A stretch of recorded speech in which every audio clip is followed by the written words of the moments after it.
Hello, viewer. This is some guy named Dave in Portugal, welcoming you on a journey to see if Aveiro is really the Venice of Portugal. Sorry, I actually don't sound anything like that. I'll be joined by my friend Carlos, an Aveiro native who is going to be showing us some of the best places to visit and translating some of the old perverted fisherman connotations painted on the back of the wooden boats. So sit back, grab yourself a glass of your favorite vinho, and let's go.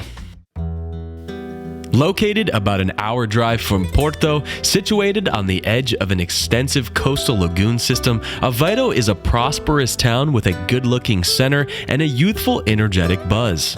It's occasionally dubbed the Venice of Portugal thanks to its small network of picturesque canals. But where the Italian city has gondolas, Aveiro has moliceiros. Colorful boats traditionally used for seaweed harvesting, but now used for canal cruises. Aveiro is a really cool little city lined with awesome bars, restaurants, and shops.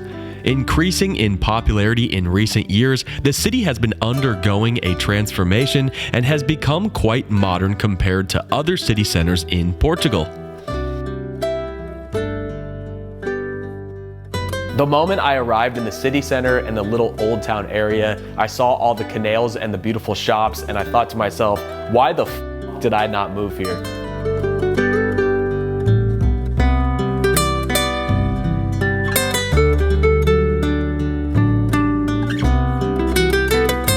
Since I arrived pretty late in the evening, I wanted to have a quick dinner, so Carlos and I met up to have some arroz com mariscos.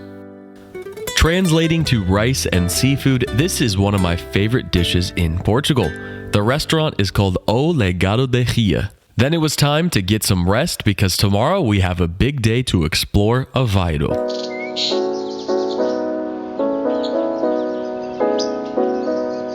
In the morning, we met at a cafe for breakfast. Carlos is an amazing photographer and wanted to show me some of the photos he had taken of the Caretos during Intrudo Festival, a UNESCO World Heritage. This is the original carnival here in Portugal that was happening thousands of years ago. A documentary style for this video will be coming very soon on this channel, so stay tuned. If you want to check out some of Carlos's photos, the link to his Instagram will be in my bio below.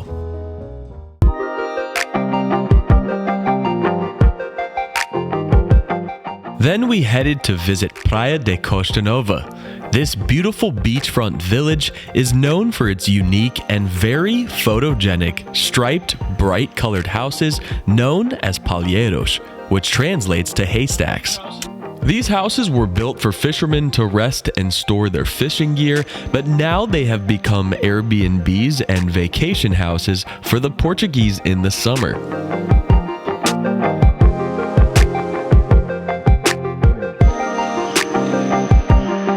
We stopped at an awesome little local cafe that served traditional Madeira-style food, which was delicious. I got to try the bolo de caco, which is a special type of bread from Madeira, with a veggie burger because I'm trying to be a healthy bish, and I got to drink some poncha, which was a delicious passion fruit drink with aguardente, which is basically a very strong Portuguese brandy. After having lunch, we decided to walk around a little bit and see the sights. The striped colored houses aren't just along the beach, but are all through the entire neighborhood behind it as well. Carlos told me that a lot of people paint their houses to match their favorite football or soccer team. And then we ended up at a beautiful beach, which I can imagine is absolutely wonderful in the summertime.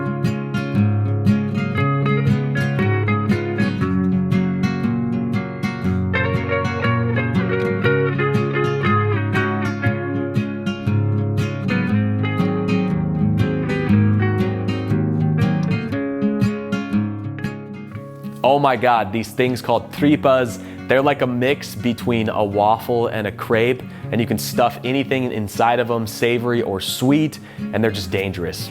They are just dangerous.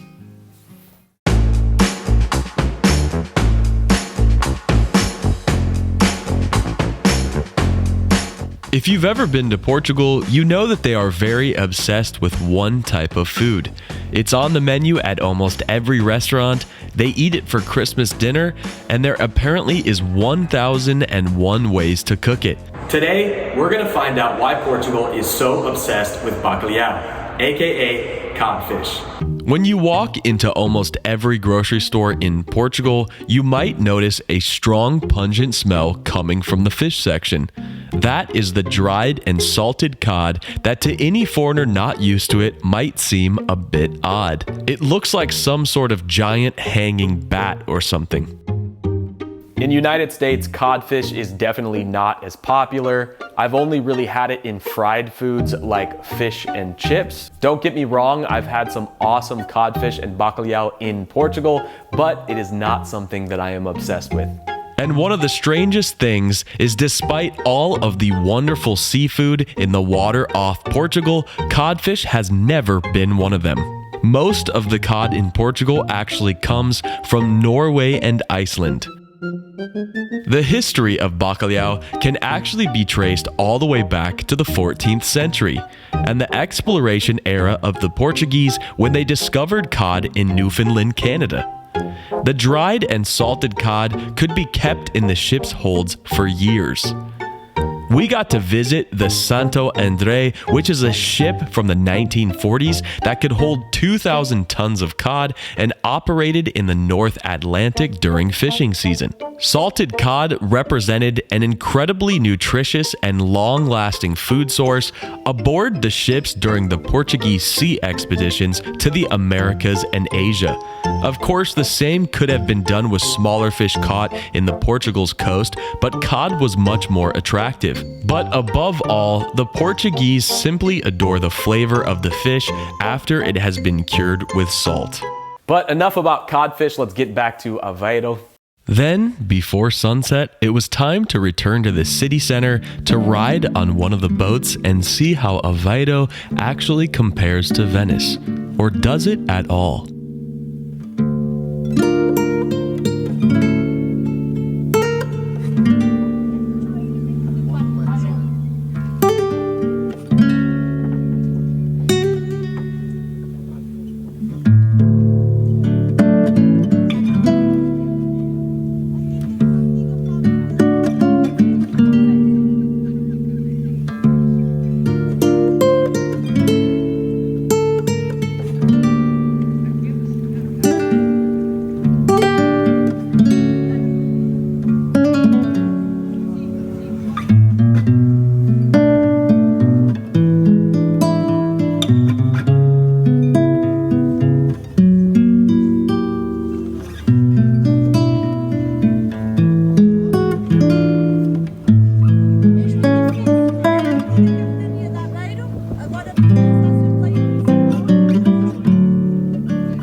Doesn't love being out on a boat on a canal?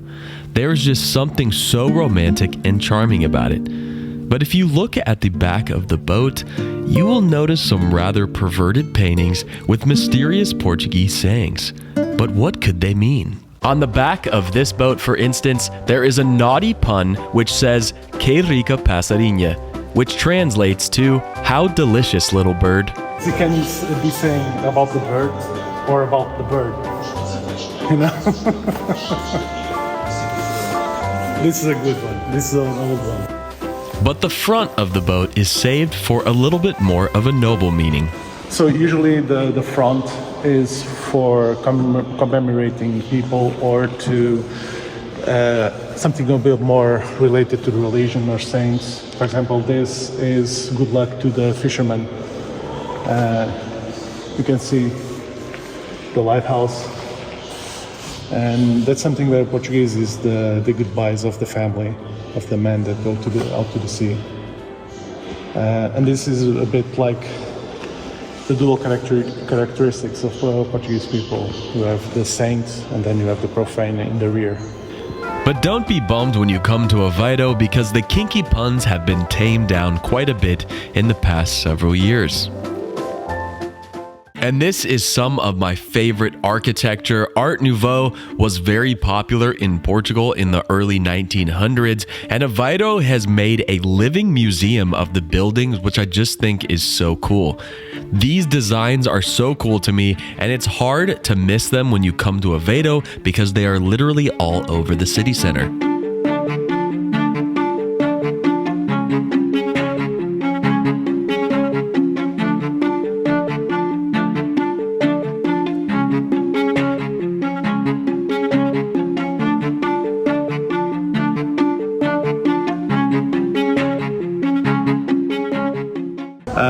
The thing with Art Nouveau is at the period of the beginning of the 20th century, Aveiro got an injection of new money from the bacalhau, from the industries around here. And that's also the period where we started to see these buildings being constructed. So, and there are many of them. So that's why there's this living museum in Aveiro. The buildings themselves are the part of the museum, and you can walk around the city and visit the museum pieces, but they're still being used. Many people live in these houses, and it's really interesting because it's the concept of living museum is true. It's true because they are homes for people. And when you're in Aveiro, you have to try the ovos moles.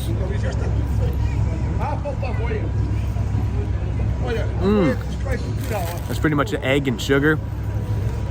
Incredible. These soft little bites made from egg yolks and sugar in a small rice paper casing that is somewhat similar to communion wafers are pretty darn delicious. These things are very unique to me, as I don't think I've ever had a dessert quite like it. According to popular legend, these were made by nuns that used egg whites to clean their habit, while they used the egg yolks to make these sweets in order to raise money for their communities. They are very delicious, and if you want something unique to bring back from Aveiro, you can buy boxes of them and bring them on the plane with you back to the United States or wherever you're coming from. One of the things about Aveiro that I did not expect was that it is a college town. This little city surprisingly has quite the bustling nightlife.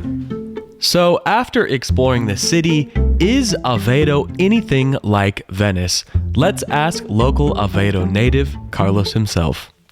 Okay, so there's this thing that people tell you about, that Aveiro is the Venice of Portugal. It's not true. It's not anything like Venice. I mean, you can call it that. It's like the poor people's version of Venice. Don't come here just because you're expecting to be on a gondola. We did ride on a boat, but that's about it. That's about all the experience you have similar to Venice. It has its own charms. If you come here, it's exactly for that, to visit Aveiro, eat some ovos moles, and have some good fish, and that's it. When coming to Aveiro, I definitely would not compare it to Venice, as you will certainly be let down. But if you have an open mind, I'm sure you will absolutely fall in love with the charm and everything that Aveiro has to offer. So jump on a plane, a train, an automobile, or even riding a bike, and if you're lucky, you might just end up in Aveiro. My name is Dave in Portugal, and if you want to see more content about Portugal, make sure to hit that like and subscribe button. I'll be posting videos like this weekly. We'll see you next time.